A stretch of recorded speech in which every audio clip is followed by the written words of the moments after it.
Genex, millennials and Gen Z ఒకే ఇంట్లో ఉన్న, ఒకే ఆఫీస్లో పనిచేస్తూ ఉన్న వీళ్ళ ఆలోచనలు, అలవాట్లు, ప్రపంచాన్ని చూసే విధానం చాలా డిఫరెంట్గా ఉంటుంది. ముందుగా జెనెక్స్ గురించి చూద్దాం. జెనెక్స్ అంటే 1965 నుంచి 1980 మధ్యలో పుట్టినవాళ్ళు. 2026 నాటికి వీళ్ళ ఏజ్ 46 to 61 ఇయర్స్ మధ్యలో ఉంటుంది.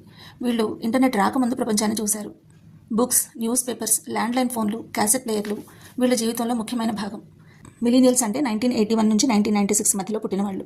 2026 నాటికి వీళ్ళ ఏజ్ 30 నుంచి 45 ఇయర్స్ ఉంటుంది. ఈ తరం ఒక ప్రత్యేకమైన మార్పును చూసింది. వీళ్ళు ఎనలాగ్ ప్రపంచంలో పుట్టి డిజిటల్ ప్రపంచంలో పెరిగారు. Desktop computers, internet, email, mobile phones అన్నీ వీళ్ళ ఎదుగుదలలో భాగమయ్యాయి. ఇప్పుడు జెన్జీ గురించి చూద్దాం. జెన్జీ అంటే 1997 నుంచి 2012 మధ్యలో పుట్టినవాళ్ళు. 2026 నాటికి వీళ్ళ ఏజ్ 14 నుంచి 29 ఇయర్స్ ఉంటుంది. వీళ్ళ లైఫ్లో smart phones normal, instant information normal, online learning normal, అలాగే ఏఐ టూల్స్ కూడా నార్మల్ అయ్యాయి. నిజం చెప్పాలంటే ఇన్ఫర్మేషన్ ఓవర్లోడ్ని హ్యాండిల్ చేస్తున్నారు.